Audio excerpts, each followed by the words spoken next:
할렐루야, 감사의 50일 7번째 날입니다. 감사의 예배를 통하여 하나님의 평강이 우리의 믿음과 삶을 견고하게 하기를 소망합니다. 9월 7일 화요일 하나님께서 우리에게 주시는 말씀을 함께 받겠습니다. 오늘 우리에게 주시는 하나님의 말씀은 베드로전서 5장 6절부터 10절까지 말씀입니다. 그러므로 하나님의 능하신 손 아래에서 겸손하라. 때가 되면 너희를 높이시리라. 너희 염려를 다 주께 맡기라. 이는 그가 너희를 돌보심이라. 근신하라 깨어라. 너희 대적 마귀가 우는 사자같이 두루다니며 삼킬 자를 찾나니 너희는 믿음을 굳건하게 하여 그를 대적하라.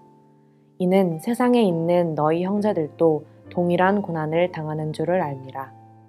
모든 은혜의 하나님 곧 그리스도 안에서 너희를 부르사 자기의 영원한 영광에 들어가게 하시니가 잠깐 고난을 당한 너희를 친히 온전하게 하시며 굳건하게 하시며 강하게 하시며 터를 견고하게 하시리라. 아멘.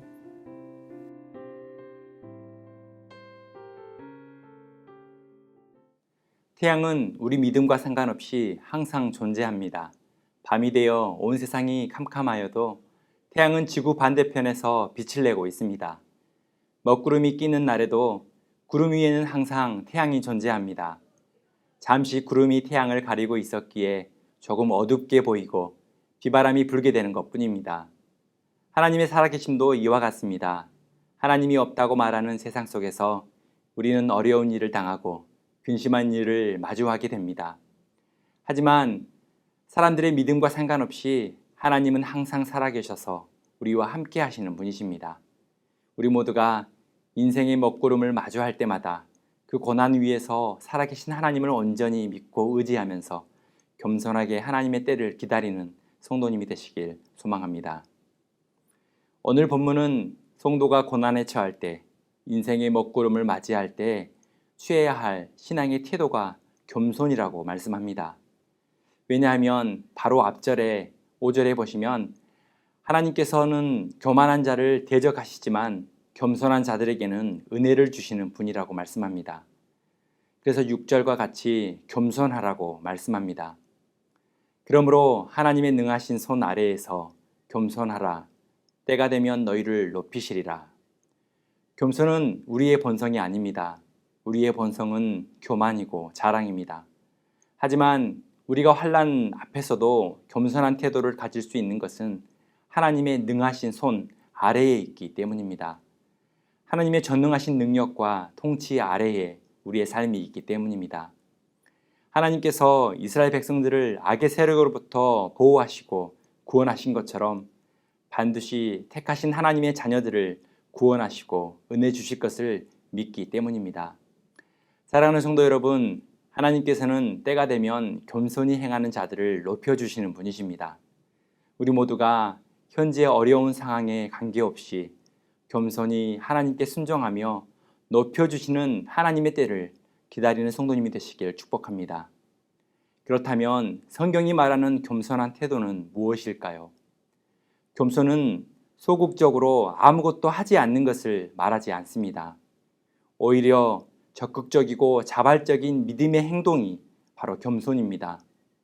겸손한 태도의 첫 번째는 염려를 주께 맡기는 것입니다. 인생에서 계속되는 염려와 걱정, 스트레스, 매일 반복되는 인생의 수고로움을 하나님께 온전히 맡기는 것이 겸손입니다. 7절에 보시면 너희 염려를 다 주께 맡기라. 이는 그가 너희를 돌보심이라.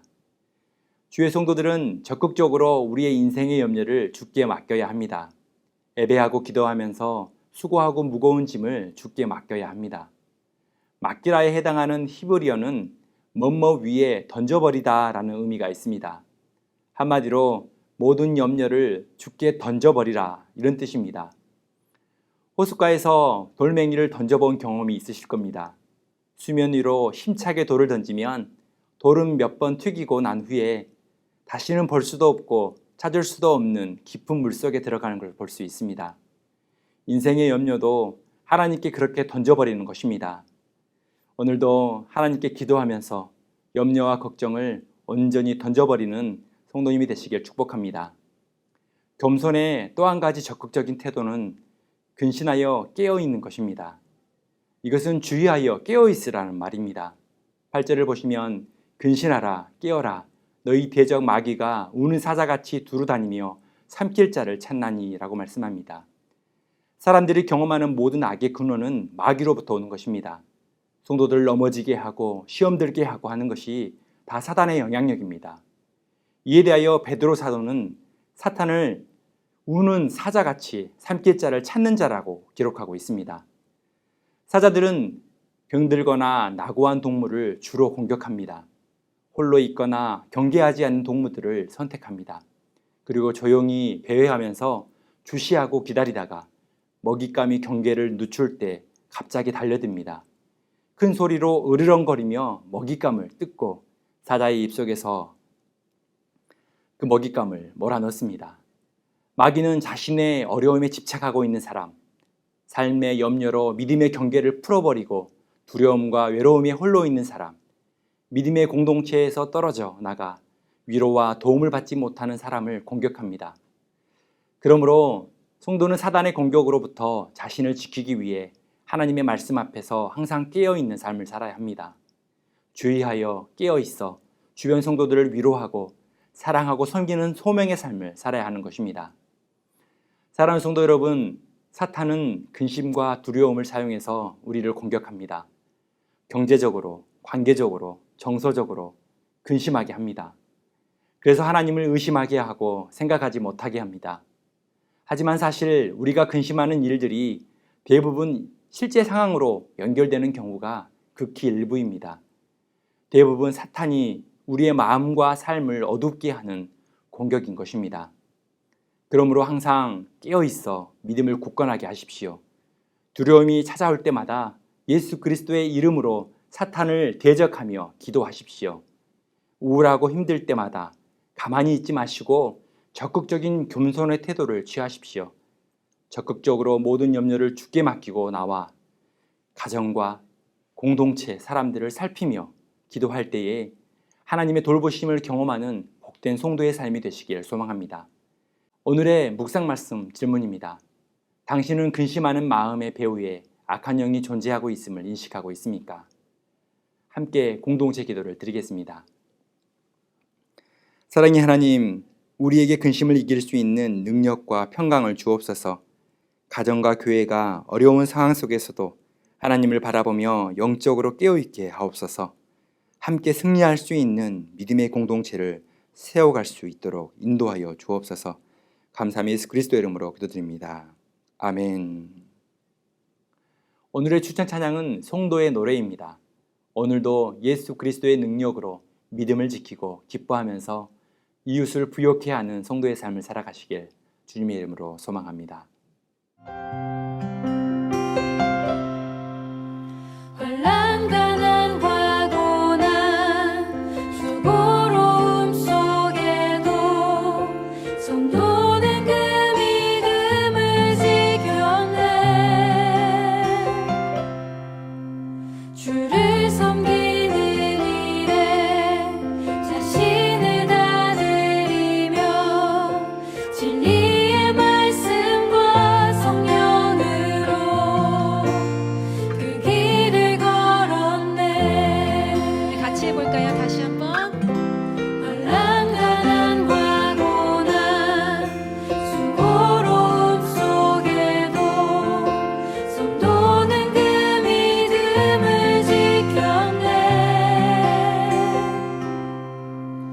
주를 섬기는 일에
박수 올려